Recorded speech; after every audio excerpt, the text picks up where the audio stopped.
అందరికీ నమస్తే. ఉస్తాద్ భగత్ సింగ్ నుంచి డే 8 అనేది గడుస్తుందన్నమాట ఇప్పుడు ప్రస్తుతానికి. ఈ యొక్క మూవీ వచ్చి ఈ యొక్క వరల్డ్ వైడ్ గ్రాస్ కలెక్షన్ కానీ, ఇండియన్ నెట్ కలెక్షన్ కానీ, ఓవర్సీస్ కలెక్షన్ కానీ టోటల్గా ఎంత వచ్చింది ఏంటి అని చెప్పి క్లారిటీగా పూర్తిగా ఎక్స్ప్లెయిన్ చేస్తానన్నమాట. ఎవరైనా సరే కొత్తగా మన ఛానల్కి వచ్చినట్లయితే ఛానల్ని సబ్స్క్రైబ్ చేసి బెల్ ఐకాన్ని ఆన్లో పెట్టుకోండి.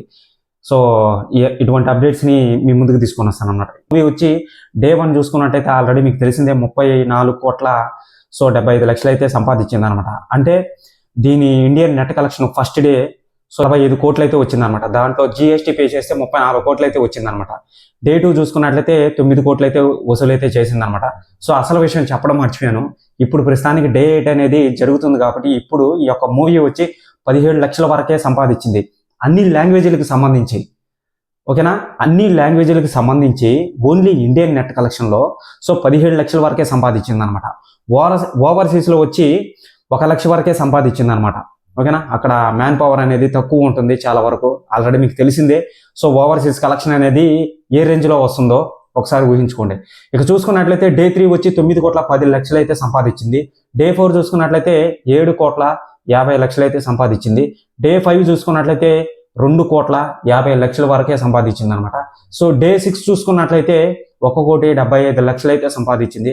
డే 7 చూసుకున్నట్లయితే 1 కోటి 35 లక్షలు అయితే సంపాదించింది. డే 8 ఇప్పుడు ప్రస్తుతానికి జరుగుతుంది కాబట్టి ఈ యొక్క మూవీ వచ్చి 17 లక్షల వరకే సంపాదించింది అనమాట. ఇది ఒక లైవ్ డేటా. ఈ వీడియో అప్లోడ్ చేయగానే మారిపోయే అవకాశం ఉంది, కన్ఫర్మ్డ్ ఖచ్చితంగా. ఓకేనా, ఇక చూసుకున్నట్లయితే మెయిన్ పాయింట్లు అండి. అంటే మెయిన్ పాయింట్లలో హైదరాబాదు, విశాఖపట్నం, బెంగళూరు, విజయవాడ, కాకినాడ లైక్ తీసుకోండి. వాటిలలో ఇప్పుడు ప్రస్తుతానికైతే షోస్ అనేటివి ఎన్ని పడ్డాయి ఏంటి చూసుకున్నట్లయితే హైదరాబాద్లో వచ్చి 252 షోస్ అయితే పడ్డాయి. విశాఖపట్నంలో 100 షోస్ అయితే పడ్డాయి అనమాట. బెంగళూరులో వచ్చి 99 షోస్ అయితే పడ్డాయి అనమాట. ఓకేనా, చూసుకున్నట్లయితే కాకినాడలో వచ్చి 31 షోస్ అయితే పడ్డాయి అనమాట. గుంటూరులో వచ్చి 24 షోస్ అయితే పడ్డాయి అనమాట. కరీంనగర్లో వచ్చి 22 షోస్ అయితే పడ్డాయి అనమాట. వరంగల్లో చూసుకున్నట్లయితే 18 షోస్ అయితే పడ్డాయి అనమాట. నిజామాబాద్లో చూసుకున్నట్లయితే 16 షోస్ అయితే పడ్డాయి అనమాట. చెన్నైలో చూసుకున్నట్లయితే 8 షోస్ అయితే పడ్డాయి అనమాట. నేషనల్ రీజనల్ ఎన్సీఆర్ 4 షోస్ అయితే పడ్డాయి అనమాట. ముంబైలో చూసుకున్నట్లయితే 4 షోస్ అయితే పడ్డాయి అనమాట, ఓన్లీ ముంబైలో. ఓకేనా, మహబూబ్ నగర్లో వచ్చి 3 షోస్ అయితే పడ్డాయి అనమాట ఈ రోజు ప్రస్తుతానికి ఇప్పుడు. ఓకేనా, ఈ యొక్క మూవీకి ప్రస్తుతానికి ఆక్యుపెన్సీ అనేది ఎంత ఉంది ప్రస్తుతానికి ఈ రోజు ప్రస్తుతానికి ఎంత ఉందంటే 16% వరకే ఉందన్నమాట టోటల్ మన ఇండియాలో. అండ్ ఓవర్సీస్లో చూసుకున్నట్లయితే 5% ఉందన్నమాట ఇప్పుడు ప్రస్తుతానికి ఆక్యుపెన్సీ అనేది.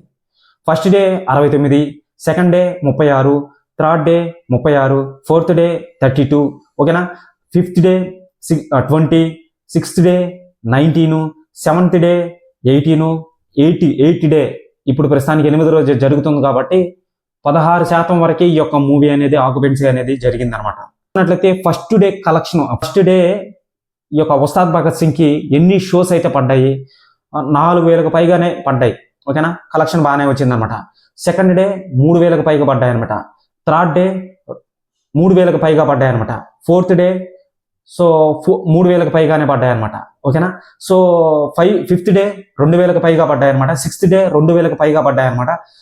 సెవెంత్ డే 2,000కు పైగా పడ్డాయి అనమాట. అంటే 2,603 షోస్ అయితే పడ్డాయి అనమాట. ఓకేనా, మన ఇండియన్లో డే 8వ రోజు జరుగుతుంది కాబట్టి ఇప్పుడు ప్రస్తుతానికి షోస్ ఏం పడ్డాయి? 889 షోస్ అయితే పడ్డాయి అనమాట. మీకు కొంచెం బోర్ అయితే కొట్టచ్చు, నేను అర్థమయ్యేటట్టుగా చెప్తాను అనమాట. ఓకేనా, ఆల్రెడీ మీకు టికెట్ ఎలా కొంటే ఆ జిఎస్టీ అనేది ఎలా పోతుంది ఏంటి అని చెప్పి ఒక క్లారిటీ అనేది ఉంది కదా. అదనమాట. అర్థం కాకపోతే మళ్ళీ చెప్తాను. ఒక ఆడియన్స్ టికెట్ కానీ కొడితే కొన్నప్పుడు కొనిన తర్వాత ఆ యొక్క టికెట్ ఏదైతే ఉంటుందో ఇప్పుడు 200 పెట్టుకుంటే దాంట్లో 30 రూపీస్ గవర్నమెంట్కి వెళ్తుంది అనమాట. 30 రూపీస్ పోతే ఎంత ఉంటుంది? 180 రూపాయలు థియేటర్ ఓనర్ దగ్గరకు వస్తుంది. 180 రూపాయలు థియేటర్ ఓనరు ఒక 50 రూపీస్ పక్కన తీసేసి 130 రూపీస్ డిస్ట్రిబ్యూటర్కి ఇస్తాడనమాట. డిస్ట్రిబ్యూటర్ ఏం చేస్తాడు? మధ్యలో మీడియేటర్ కాబట్టి ఒక 30 రూపీస్ తీసుకొని 100 రూపీస్ వచ్చి మన ప్రొడ్యూసర్ చేతికి ఇస్తాడనమాట. దాన్ని షేర్ కలెక్షన్ అంటారు. ఓకేనా, క్లారిటీ. ఇక ఈ మూవీ బజ్ ఎలా ఉంది? చాలా తక్కువ ఉంది. దీనికి కాంపిటీషన్ ఏ మూవీ అయితే ఉందో అది ఆల్రెడీ మీకు తెలిసిందే. నచ్చితే సినిమా చూస్తారు, నచ్చకపోతే సినిమా చూడరు. ఆ విషయం మీకు తెలిసిందే. అది ప్రత్యేకంగా నేను చెప్పాల్సినంత అవసరం లేదు. జస్ట్ చాట్ జీపీటీనే అడగండి ఇప్పుడు ప్రస్తుతానికి, లేదా గూగుల్నే అడగండి. సో నేను పలాని పేర్లని చెప్పట్లేదు ఇక్కడ, జస్ట్ కొన్ని నివేదికల ప్రకారంగా, కొన్ని సోషల్ మీడియా ఆధారంగా చూసుకున్నట్లయితే వరల్డ్ వైడ్ గ్రాస్ చూసుకున్నట్లయితే ఇప్పుడు ప్రస్తుతానికి 93+ అనేది ఉంది. అంటే 93 కోట్లు అయితే ఉందన్నమాట. మార్నింగ్ చెప్పాను నేను అదే కలెక్షన్, ఇప్పుడు కూడా అదే కలెక్షన్ చెప్తున్నాను అనమాట. 93+ అంటే చిల్లర వేసుకోండి, ఉరామారిగా ఉంటుందన్నమాట. 93 కోట్లు వరల్డ్ వైడ్ గ్రాస్ అనేది సంపాదించింది. ఓన్లీ మన ఇండియన్ నెట్లో చూసుకున్నట్లయితే 80 కోట్లు అయితే ఉందన్నమాట. ఇక ఓవర్సీస్ కలెక్షన్ చూసుకున్నట్లయితే ఒక 12 కోట్లు 10 కోట్లు ఉంటుంది మ్యాక్సిమం నాకు తెలిసి. ఇక ఈ మూవీ వచ్చి ఎంత కలెక్షన్ చేస్తే గట్టెక్కుతుంది, ఓకేనా, లాభాల్లోకి వస్తుంది. 230 కోట్లు వసూలు అయితే చేయాలి. మూవీ బడ్జెట్ 150 కోట్లు. సో పవన్ కళ్యాణ్ గారి రెమ్యునరేషన్, శ్రీలీల గారి రెమ్యునరేషన్, రాశికన్నా గారి రెమ్యునరేషన్, హరిశంకర్ డైరెక్టర్ ఎవరైతే ఉన్నారో ఆయన రెమ్యునరేషన్, మొత్తంగా మిగతా క్యారెక్టర్లు, సైడ్ క్యారెక్టర్లు వాళ్ళందరి రెమ్యునరేషన్ తీసేస్తే, ఓకేనా, వెనకాల బ్యాక్గ్రౌండ్ మ్యూజిక్ కానీ, ఆ యొక్క ఎడిటింగ్ కానీ, ఆ యొక్క సౌండ్స్ కానీ, మళ్ళీ వచ్చి ఆ యొక్క సెట్స్కి అయిన ఖర్చు కానీ, ఆ యొక్క కాస్ట్యూమ్స్ కానీ, పవన్ కళ్యాణ్ గారి ప్రతి ఒక్క క్యారెక్టర్కి వేసిన కాస్ట్యూమ్స్ కానీ, సో అయ్యింది బాగానే ఒక 150 కోట్లు అయ్యిందని చెప్పి చెప్తున్నారు అనమాట. సో ఇక చూసుకున్నట్లయితే ఈ యొక్క మూవీ లాభాల్లోకి రావాలంటే 230 కోట్లు ప్లస్ అనేది రావాలి, అప్పుడే లాభాల్లోకి వచ్చినట్టు, ఓకేనా. వీళ్ళ దగ్గర నుంచి ఎటువంటి అఫీషియల్ పోస్టర్ అయితే ఇంతవరకు వదలలేదు. మరి ఎందుకు వదలలేదో మనకైతే తెలియదు అనమాట. ఇంకో మెయిన్ విషయం అండి, సో 150 కోట్లు అంటే వరల్డ్ వైడ్ గ్రాస్ కలెక్షన్ లాభాల్లోకి రావాలంటే, సో ఒక 50 కోట్లు 60 కోట్లు వస్తే కొంచెం లాభాల్లోకి వచ్చినట్టు అనమాట, ఓకేనా.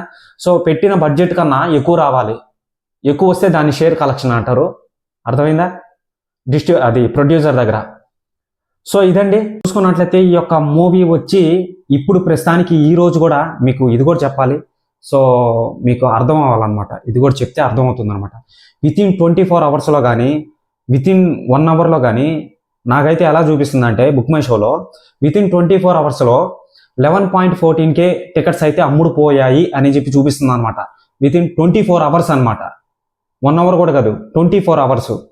అంటే మీరు ఒకసారి ఊహించుకోండి, చాలా తక్కువ, చాలా అంటే చాలా తక్కువ. 11,000 ఒక్కరోజుకి 11,000 టికెట్స్ అమ్ముడుపోతున్నాయా అని చెప్పి అక్కడ అర్థమవుతుంది. అంటే నేను తక్కువ అని చెప్పి డిక్లేర్ అయితే చేయను. అదే ధురంధర్ మూవీకి చూసుకోండి, 10K 1 అవర్ కండి, 1 అవర్కి 10K 11K 40K 50K 20K 15K అలా అమ్ముడుపోతానే అనమాట ఇప్పుడు ప్రస్తుతానికి. సో ఇంకా రోజులు గడిచే కొంది ఏమవుతుందో తెలీదు. ఉస్తాద్ భగత్ సింగ్ అనేది ఇంకా ఉంది కాబట్టి, దీని టైం అనేది, ఒక మూవీ టైం అనేది ఇంకా ఉంది కాబట్టి, సో రోజులు గడిచే కొంది ఎటువంటి అప్డేట్స్ వచ్చినా కానీ మీకు వీడియో పరంగా అందిస్తాను. సో ఈ యొక్క మూవీ అనేది రాబోయే రోజుల్లో కూడా విధ్వంసాన్ని సృష్టించాలని చెప్పి నేను ఖచ్చితంగా కోరుకుంటున్నాను అనమాట. ఎందుకంటే సో మన తెలుగు టాలీవుడ్కి ఒక డ్యామేజ్ అనేది చెప్పుకోవచ్చు అనమాట. ఎందుకంటే ఒక ఉస్తాద్ భగత్ సింగ్ వచ్చి పరాజయం అయిందని చెప్పి చాలా రూమర్స్ అయితే మీకు వినిపించే ఉంటాయి ఇప్పటికే ఆల్రెడీ. సో ఇదండి, ఎవరైనా సరే ఛానల్కి కొత్తగా వచ్చినట్లయితే ఛానల్ని సబ్స్క్రైబ్ చేసి బెల్ ఐకాన్ని ఆన్లో పెట్టుకోండి. ఉస్తాద్ భగత్ సింగ్ సంబంధించి ఎటువంటి కలెక్షన్స్ అయినా సరే, ఎటువంటి అప్డేట్ అయినా సరే, పవన్ కళ్యాణ్ గారి గురించి ఎటువంటి అప్డేట్ అయినా సరే, సో మీకు వీడియో పరంగా అందిస్తాను అనమాట, ఓకేనా. బాయ్.